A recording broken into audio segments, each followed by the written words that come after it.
been to victory lane 3 times, and believe me, there are no words to express the feeling of reaching that goal.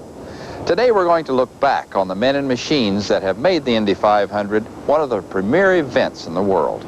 And with me to tell the story of the 500 is Bob Jenkins, radio voice of the Indianapolis Motor Speedway. Thanks, Johnny.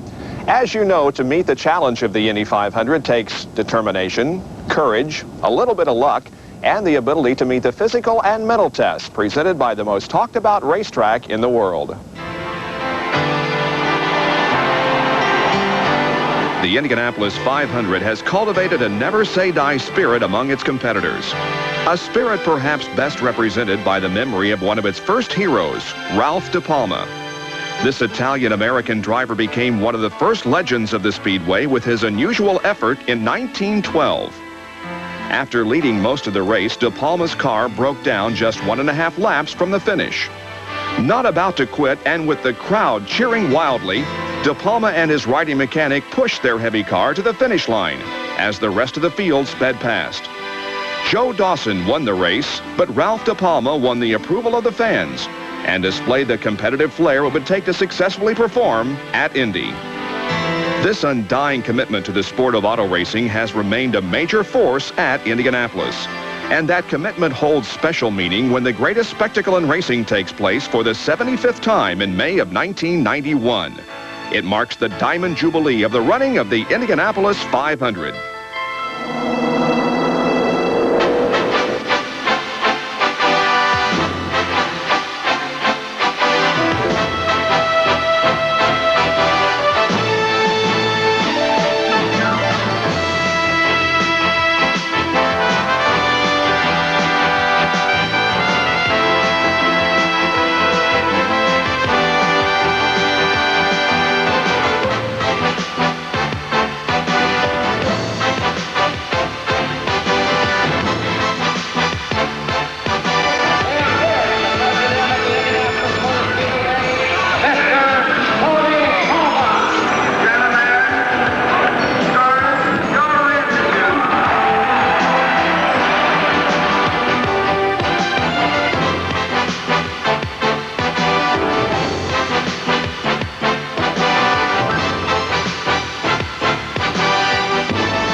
Indianapolis, it's a city recognized as the crossroads of America.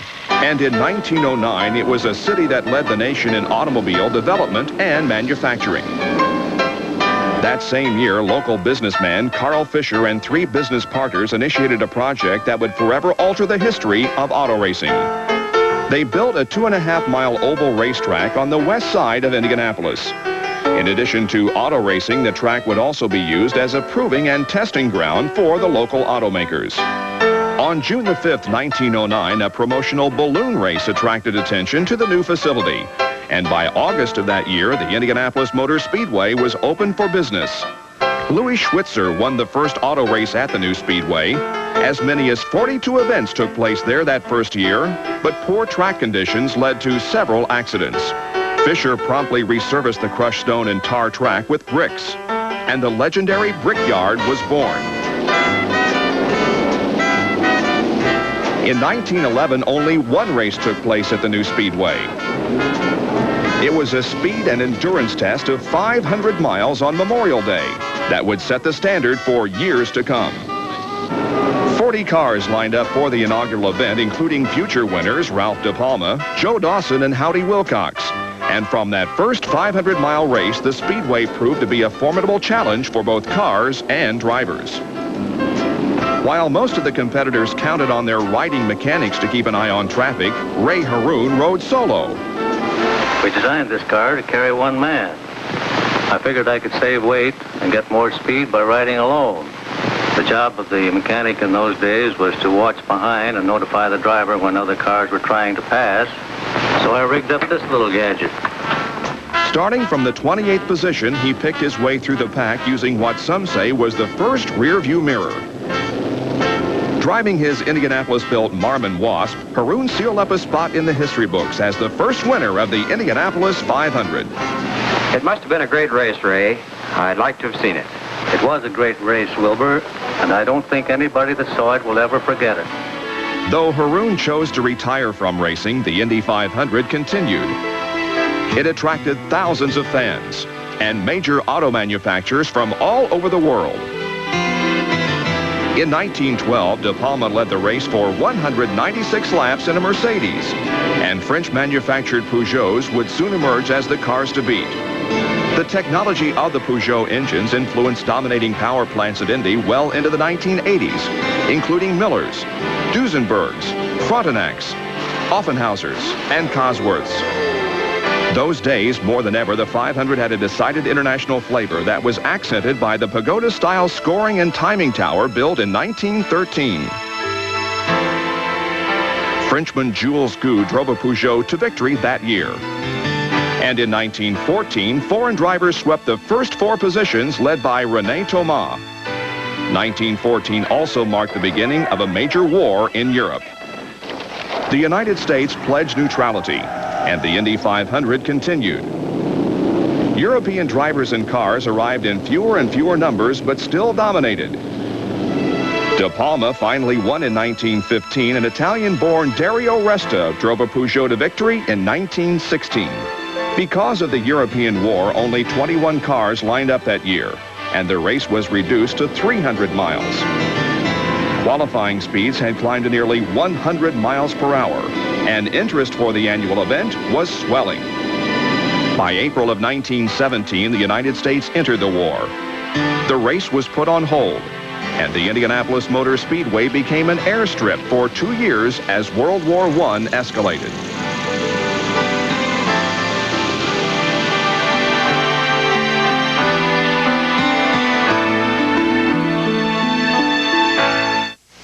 For the next decade. Across the nation. The big news today is higher gas prices. Economists predict that we're in for more spending at the pumps. With a standard 4.3-liter... 14, the Great War was over. The Indy 500 resumed, and the Europeans returned to the brickyard. Many predicted the 500 would never return to its pre-war glory, but the fans came back. An estimated crowd of over 100,000 people showed up, and the Indy 500 proved that it was here to stay. The race had been dominated by foreign drivers before the war, but in 1919, Indianapolis native Howdy Wilcox brought the title back to the United States. His car, however, was a Peugeot owned by the Speedway. The popular Wilcox was one of the few remaining drivers who had raced in 1911. The history of the 500 is full of classic battles between legendary drivers. But in the 1920s, one of the biggest battles waged was between manufacturers. The Duesenbergs built passenger cars and also took great pride in their racing machines. The Millers concentrated entirely on race cars. These two manufacturers fought hard to gain superiority at the Speedway. Each poured thousands of dollars into research and development. Despite the efforts of the Duesenbergs and the Millers, it was the Chevrolet brothers, Louis, Arthur, and Gaston, who came to the forefront in the early 20s. Frontenac engines designed and built by Louis Chevrolet burned up the track, and with Gaston at the wheel in 1920, the Chevrolet brothers teamed up to put an American-made car in victory lane for the first time since 1912. Gaston lost his life racing later that year, but Louis built another race winner in 1921, driven by Tommy Milton. During that race, Ralph De Palma led his 613th career lap. That record would become one of the longest-standing marks in Speedway history, holding up for 67 years. With the help of superchargers, lap speeds of 100 miles an hour were becoming more routine. And one of the chief beneficiaries was Tommy Milton. Milton won the race in 1923 to become Indy's first two-time winner. During those early years of the 500, the cars were two-seaters. For safety, every driver was required to have a riding mechanic who would watch track conditions and traffic. But in 1923, that requirement was waived. The cars were streamlined to seat only one driver, a feature that remains today as we celebrate the 75th running of this historic event.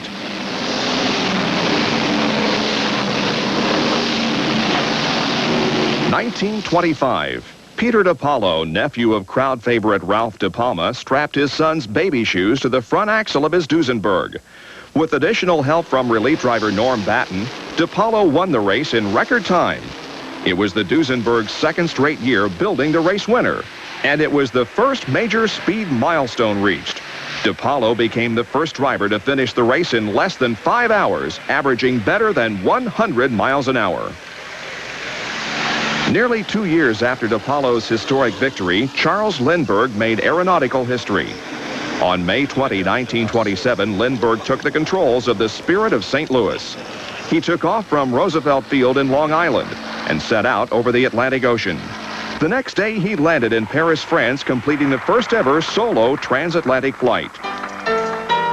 In Indianapolis, a rookie named Wilbur Shaw made a solo run of his own that month, qualifying for his first Indianapolis 500. One of Shaw's mechanics, a guy named Louis Meyer, turned out to be a pretty fair driver himself. Rookie George Souders put the Duesenbergs in victory circle for the last time that year.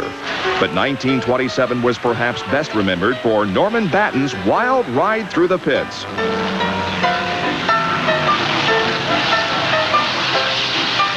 Carl Fisher's venture into auto racing had become an annual attraction, a true American tradition. But Fisher became more interested with his real estate projects. In 1924, he turned the presidency over to founding partner James Allison. And in late 1927, the group sold the Speedway to World War I hero Eddie Rickenbacker. Rickenbacker, America's first flying ace, competed at the Speedway before volunteering for World War I. 1928, in the first race under new ownership, Louis Meyer drove a Miller Special to victory. Although it was Meyer's first race as a qualified driver, he was not considered a rookie based on his previous experience driving relief for Wilbur Shaw in 1927. Meyer would go on to dominate at Indy for the next decade.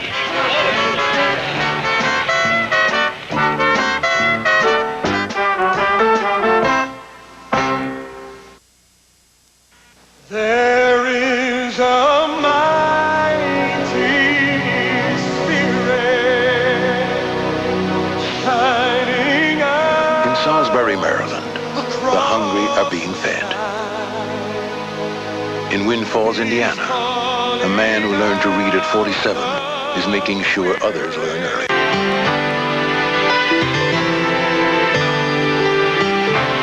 By the 1930s, most major car manufacturers were in Detroit.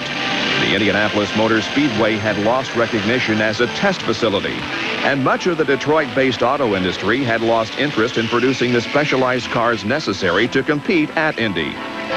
In an effort to bring Detroit back to the competition, rule changes were made. Superchargers were all but eliminated. Riding mechanics were allowed once again. And for the first time since 1911, the field was expanded from 33 to 40. These new regulations brought about the development of a unique car by owner Alden Sampson. Sampson's design called for 2 Miller engines mounted side by side, creating a very fast but very awkward machine. Though Sampson's car never won the race, its development symbolizes the innovation and creativity sparked by the desire to capture the checkered flag at Indy.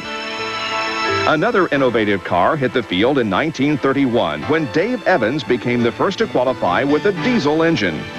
Evans successfully completed the 500 miles without a stop, though he settled for 13th place. Despite the deepening economic depression across the states, the 40-car field remained intact. Studebakers were suddenly quite competitive, and in 1933, 42 cars lined up for the start. It proved to be too many cars, too little track, as several bad accidents resulted in 3 race day fatalities. The field for 1934 was reduced back to 33, a number that has since remained unchanged. In those days, helmets were often worn but not required. In the interest of safety, helmets were made mandatory in 1935. This rule was not enforced in Europe until 1952. Other safety changes in the mid-30s included wide safety aprons to replace the infield walls and a new outside retaining wall. Up to this time, bricks were a good enough surface for racing, but as the cars became faster and more sophisticated, it became necessary to smooth out some of the bumps with asphalt in the turns. This new-look track was quite receptive to an old regular in 1936. After struggling to even make the race, Louis Meyer pulled into the lead on lap 89. He dropped back briefly with a pit stop on lap 131. But by lap 146, Meyer was back in front, leading the rest of the way to become Indy's first ever three-time winner. Fuel limitations, which some say hindered the races throughout the 30s, were lifted in 1937, the same year the Hindenburg rose to fame in a gigantic explosion on May the 8th. Streamlining the cars was becoming more popular. The first rear-engine car showed up at the Speedway in 1937, and the 30s became the decade of odd and innovative car designs. True to that spirit of new and different designs, 1939 saw the first rear-engine car to make the field when George Bailey qualified for the outside of the second row.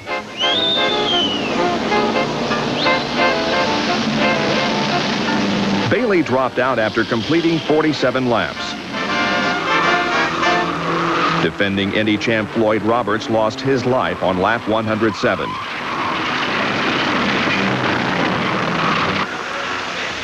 And Wilbur Shaw won the race for the second time in 3 years. Shaw won again in 1940, becoming the first man to win back-to-back races and the second to win the race 3 times. The Speedway garage area broke out in flames the morning of the 1941 race, destroying one qualified car and delaying the start by 1 hour. When the race began, Wilbur Shaw took the lead early as he attempted to become the first driver to win 3 in a row.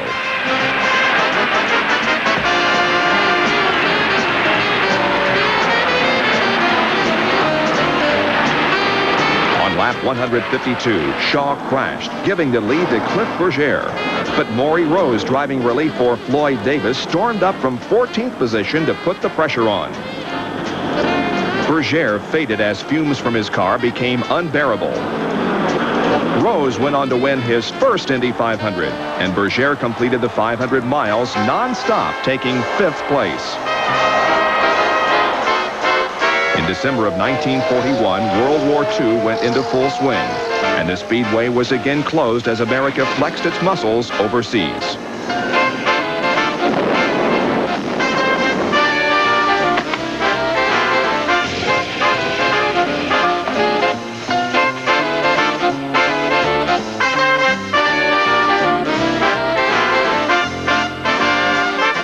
This is it.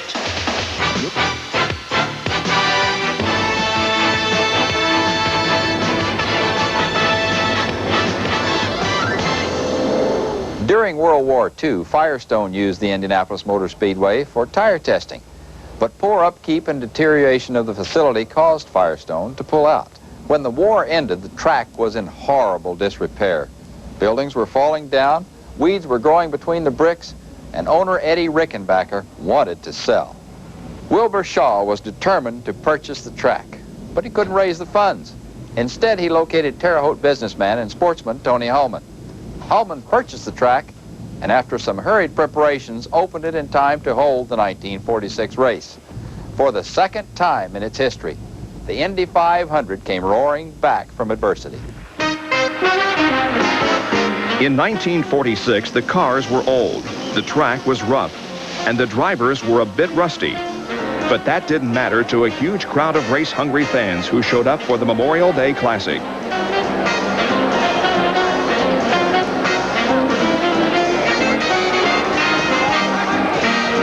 For the record, George Robeson won the race that year.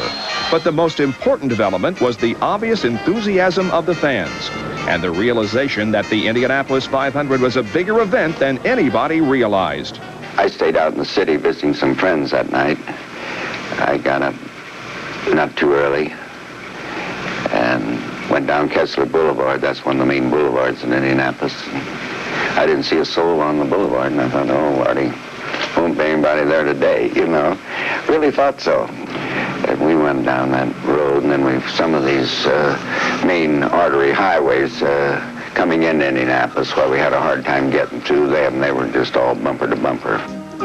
1947, in a classic matchup of a talented rookie and the tested winner, teammates Bill Holland and 1941 winner Maury Rose stormed ahead to dominate the race. Holland built a commanding lead, and the second-place Rose was comfortably ahead of third with nearly 200 miles to go. Team owner Lou Moore wanted to ensure a 1-2 finish and waved the famous easy sign telling his drivers to take it easy. The rookie Holland responded, but Rose continued to run hard.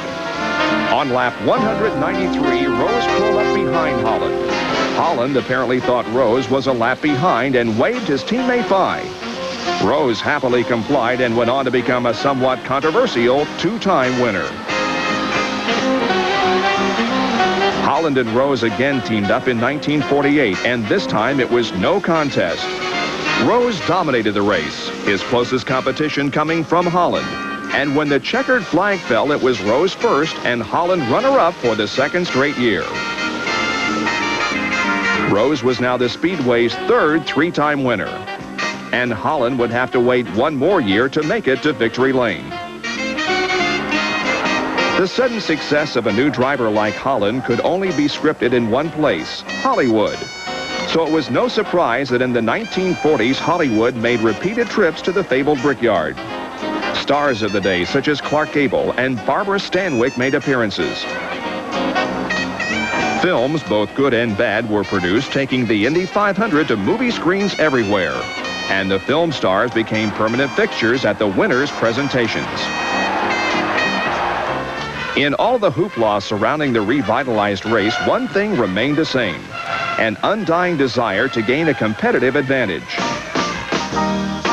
That desire brought about more interesting car designs.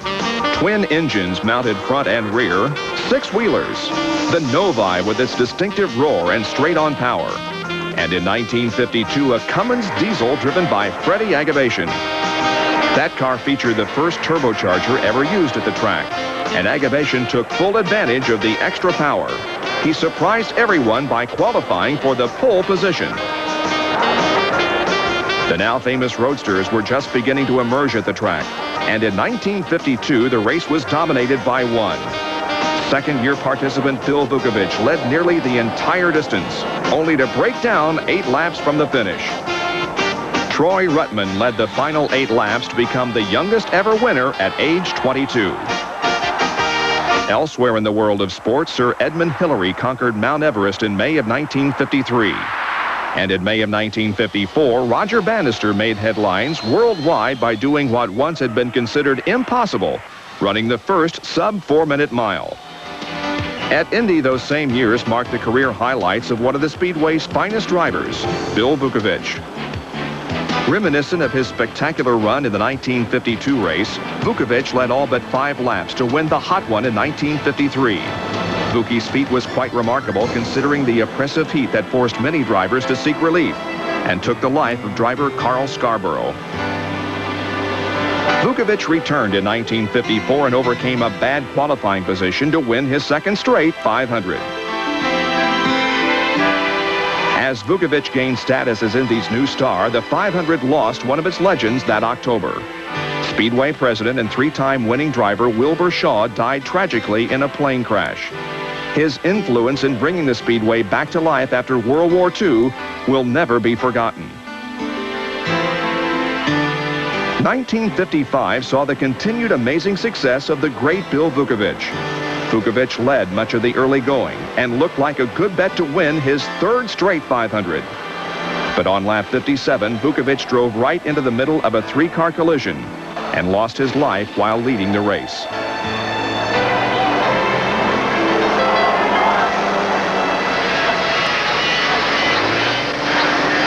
Front-engine roadsters continue to dominate the 50s with 4-cylinder Offenhauser engines powering most of the competitive entries.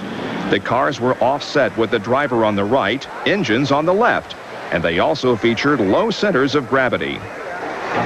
1957, a new modern control tower replaced the aging pagoda, And car owner George Sally developed a new-look roadster with the engine sitting almost entirely on its side.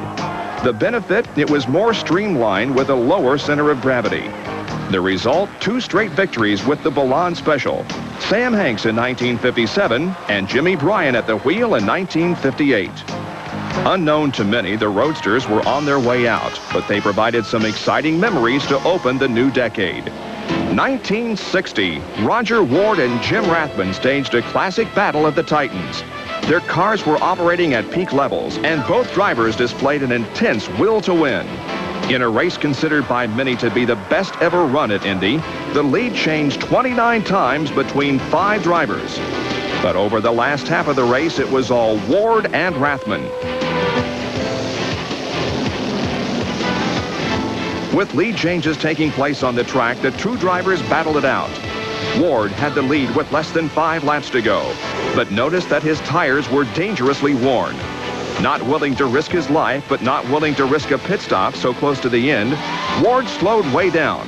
Rathman took the lead, and it was Rathman narrowly beating Ward to the finish line by just over 12.5 seconds.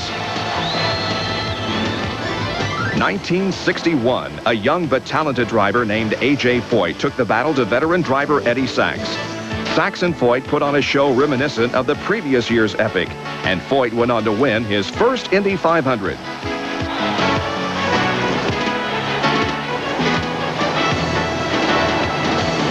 Australian driver Jack Brabham finished 9th that day in a rear-engine Cooper Climax. Brabham's finish was significant because his was the first rear-engine car to complete the 500 miles, and it was a preview of the cars that would dominate at Indy for years to come.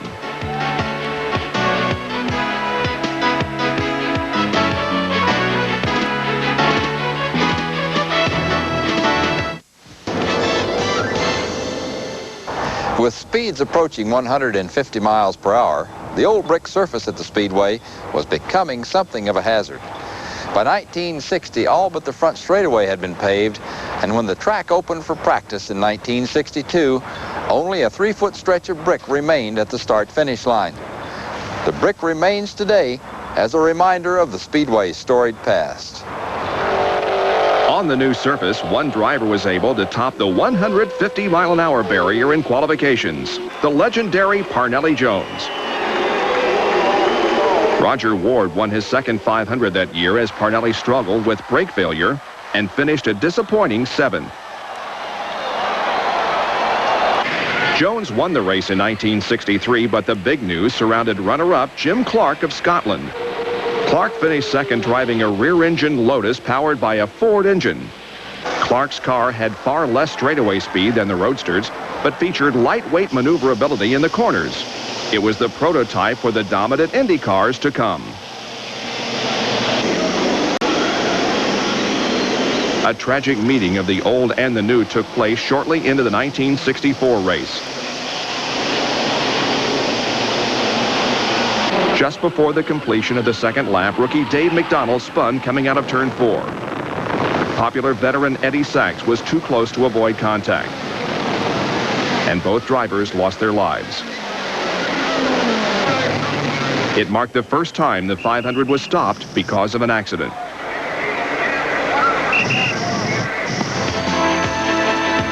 A.J. Foyt won the 64 race in a front-engine Roadster, the last victory for the dominant car of the 50s. Rear-engine cars ruled the track in 1965, and Colin Chapman's Lotus, driven by Jim Clark, was the top performer. Clark led 190 laps, becoming the first to average better than 150 miles an hour for the race, and put a rear-engine car in victory lane for the first time. The domination of foreign cars and drivers continued in 1966. Britain's Graham Hill, a veteran Formula One driver, was hired just 3 weeks before the race. He survived this massive opening lap accident, which eliminated 11 cars.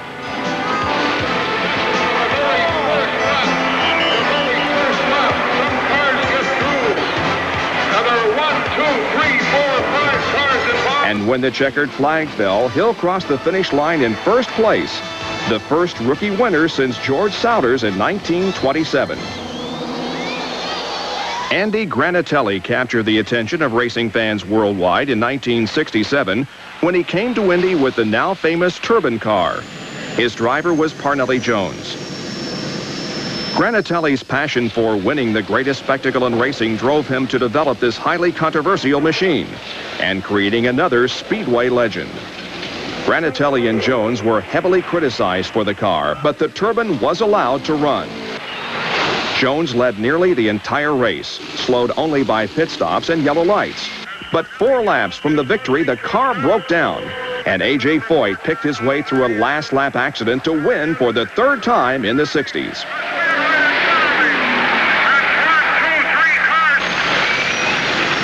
Convinced that the turbine was his ticket to victory lane, Granatelli returned with several wedge-shaped turbine cars in 1968. 3 of the turbines qualified, and the race was a virtual copy of the previous year's 500. This time, Joe Leonard was the driver, and again, the turbine car looked unbeatable.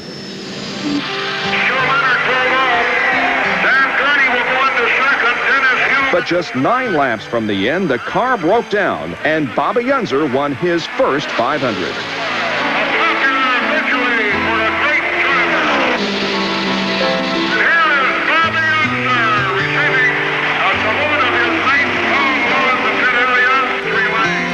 '68 also marked the rookie year for the sons of 2 Speedway greats, Gary Bettenhausen and Bill Buckovich Jr. Both made the race that year, and Buckovich won Rookie of the Year honors with a 7th place finish. With the turbine project behind him, Granatelli entered a 4-wheel drive Lotus in 1969. Rising star Mario Andretti was at the wheel. Andretti set the unofficial fastest lap at better than 170 miles an hour, but wrecked the car.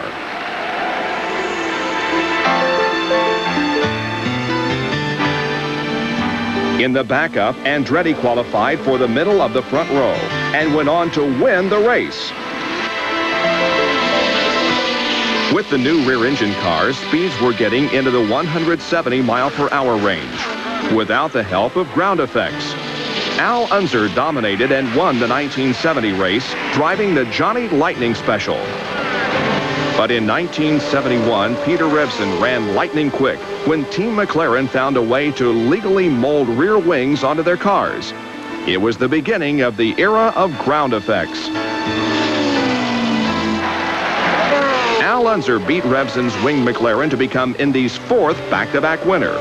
But in 1972, nearly all entered cars had rear wings and front spoilers.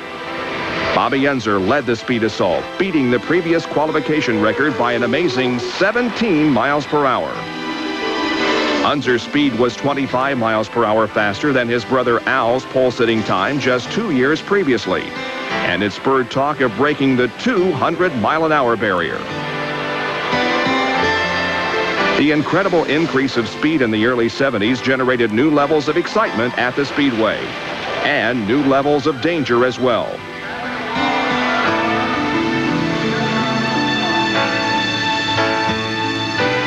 New suites in the second turn were opened for the 1973 race, and fans witnessed possibly one of the worst 3 days in Indy history. A terrifying opening lap accident and several rain delays caused the race to be postponed 2 straight days. Popular driver Swede Savage lost his life following his crash on lap 58. And rain finally put an end to the race with Gordon Johncock in the lead. It was only the 3rd rain-shortened race in the history of the 500. In 1974, the race for speed was put on hold in the name of safety, and because the nation was suffering through an energy crisis that created lines at the gas pumps. Starting in 25th position made me feel like I was in one of those gas lines. But by lap 65, I caught another Texan by the name of Foyt and went on to win my first Indy 500 in a very clean and exciting race. Safety rules instituted after the 73 race played a major role in the life of Tom Sneva in 1975. Driving in just his second 500, Sneva rubbed tires with Eldon Rasmussen in turn 2. Thanks to a new breakaway fuel system, Sneva walked away from this spectacular crash. 37 gallons of fuel were found in the tanks afterwards.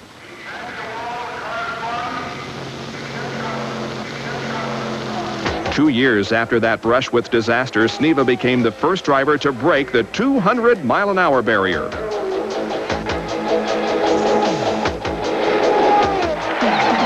Equal rights hit the Speedway during the 70s as Janet Guthrie made history, becoming the first woman to qualify for the race. She also became the first woman to finish the 500 with a 9th place finish to her credit. In 1977, the McElrees formed the first father-son combination to be entered the same year. And A.J. Foyt won for the first time since 1967, his unprecedented 4th victory at Indy.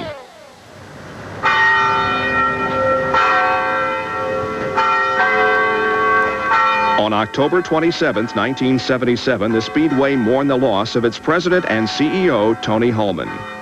Hulman, who brought life back to the dormant Speedway in 1946, passed away in Indianapolis.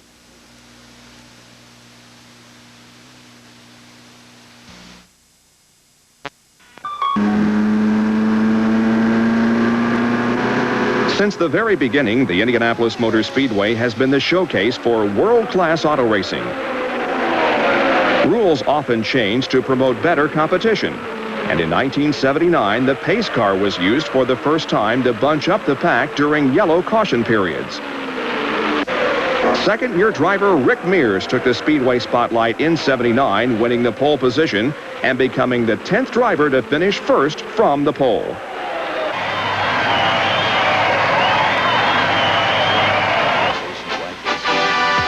'80 saw the beginning of the Reagan years in America. Our actor-turned-president brought a renewed sense of optimism to the United States. And at the Speedway, there was a sense of optimism for car owner Jim Hall. Hall's bright yellow chaparral represented the coming of age for ground effects technology. And to Johnny Rutherford, it represented a 3rd trip to victory lane. Dramatic finishes at the Speedway have usually taken place when a top challenger suddenly falls out. But in 1982, the 2 fastest cars remained on the track to the very last second. Gordon Johncock led Rick Mears by better than 10 seconds with just 10 laps to go. But Mears quickly closed the gap. By the last lap, Mears was on Johncock's tail and setting up for the pass. Fighting handling problems, Johncock used the entire track to keep Mears behind him. Coming down to the finish, Mears pulled out to make one last attempt. But at the start-finish line, it was Johncock holding on to win the closest race in Indy history. 3-time winner Al Unser could often be seen around the track with his son, Al Unser Jr. And in 1983, the Unsers became the first father and son combo to make the race. Al Jr. impressed many with his track savvy, making life tough for eventual winner Tom Sneva late in the race. Sneva's win put Speedway legend George Bigatti in victory lane for the 6th and final time as chief mechanic.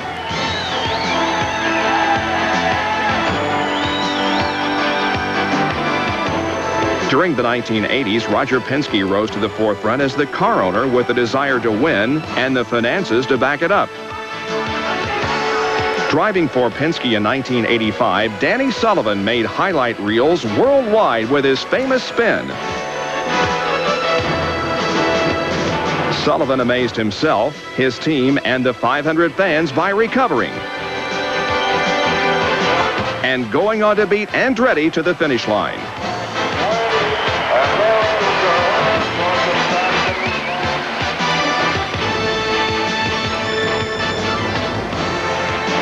'86 saw the end of the old cramped garages in Gasoline Alley, the beginning of the newer, bigger, and better garage area, and a fantastic finish by Bobby Rahal. With Rick Mears, Rahal, and Kevin Cogan running 1, 2, 3 late in the race, Rahal passed Mears and was quickly passed by Cogan. Cogan continued to lead with less than 6 laps remaining when Ari Luyendyk hit the wall in turn 4 to bring out the yellow.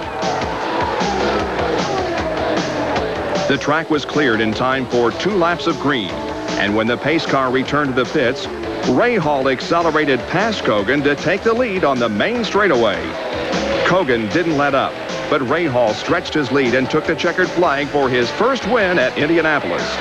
Mears finished third, completing the closest 1-2-3 finish in Indy history. Four-time winner A.J. Foyt qualified for his 30th consecutive race at Indy in 1987.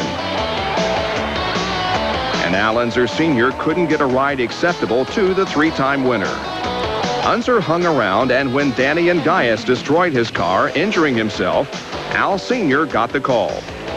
Driving a car that started the month on display in a hotel lobby, Unser made the race and slowly moved up to second place behind Roberto Guerrero late in the day. On a late race pit stop, Guerrero stalled his car, giving the lead to Unser. Unser went on to win his fourth Indy 500, tying A.J. Foyt for most career wins. And on that final lap, he tied Ralph De Palma for the most laps led in a career at 613. De Palma's record finally fell in 1988 when Unser took the lead from Danny Sullivan on lap 31. Throughout the history of the Indy 500, many foreign drivers have made noteworthy contributions to the event. Jules Gu, René Thomas in the early days, Clark and Hill in the 60s, and in the 80s, Emerson Fittipaldi. Fittipaldi became the youngest ever Formula One champion, but switched to IndyCar racing in the early 80s. His gentlemanly demeanor and deep competitive spirit fit right into the mold of the many legends of the Brickyard. But as the 80s neared an end, Fittipaldi had never tasted victory at the most famous oval in the world. In 1989, Fittipaldi led nearly the entire race, only to lose the lead to hard-charging Al Unser Jr. with 5 laps to go. It looked as if Fittipaldi was beaten, and there would be a third Unser to make it to Indy's fabled victory lane. But on lap 199, Unser ran into traffic. The two leaders bumped, and Unser slammed into the third turn wall. Fittipaldi kept control and cruised to the checkered flag under the yellow caution lights. For Fittipaldi, victory was sweet. And though Unser may have been bitterly disappointed, he found the strength to give Fittipaldi a big thumbs up on the final lap. Unser's display of sportsmanship in the midst of frustration well represented the spirit of the Speedway as the decade neared a close. Later that same year, Speedway President Joe Cloutier passed away and was succeeded by Tony George, grandson of the late Tony Hallman. With Mary Hallman George, daughter of Tony Hallman, as chairman of the board, and Tony George as president, the Hallman family remains in the forefront as we celebrate the 75th running of the Indy 500.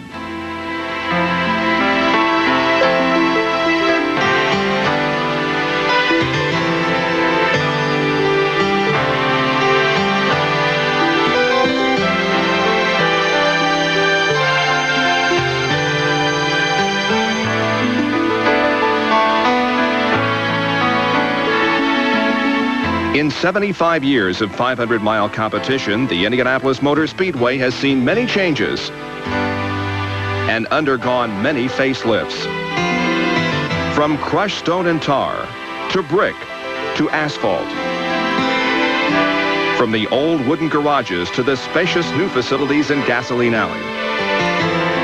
Through it all, the cars have come and gone, from the old Peugeots, the Millers and Duesenbergs, to roadsters, to the high-tech rear-engine rockets of the 90s.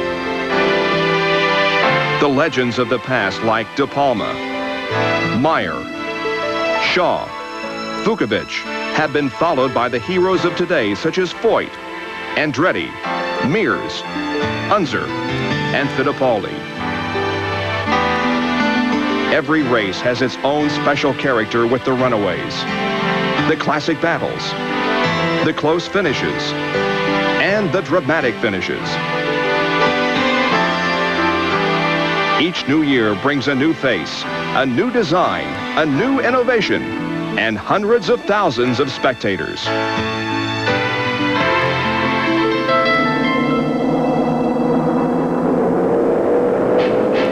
1991 marks the 75th running of what has been billed the greatest spectacle in racing.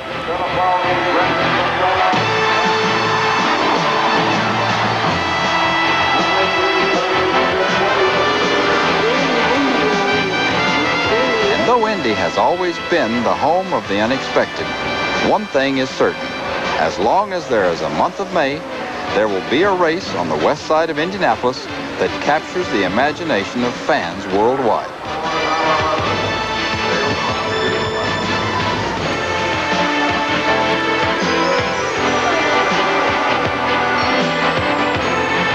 There will always be another technological innovation in the spirit of competition. And there will be another competitor willing to put his pride and abilities on the line to win a trip to victory lane at the Indianapolis 500, the greatest spectacle in racing.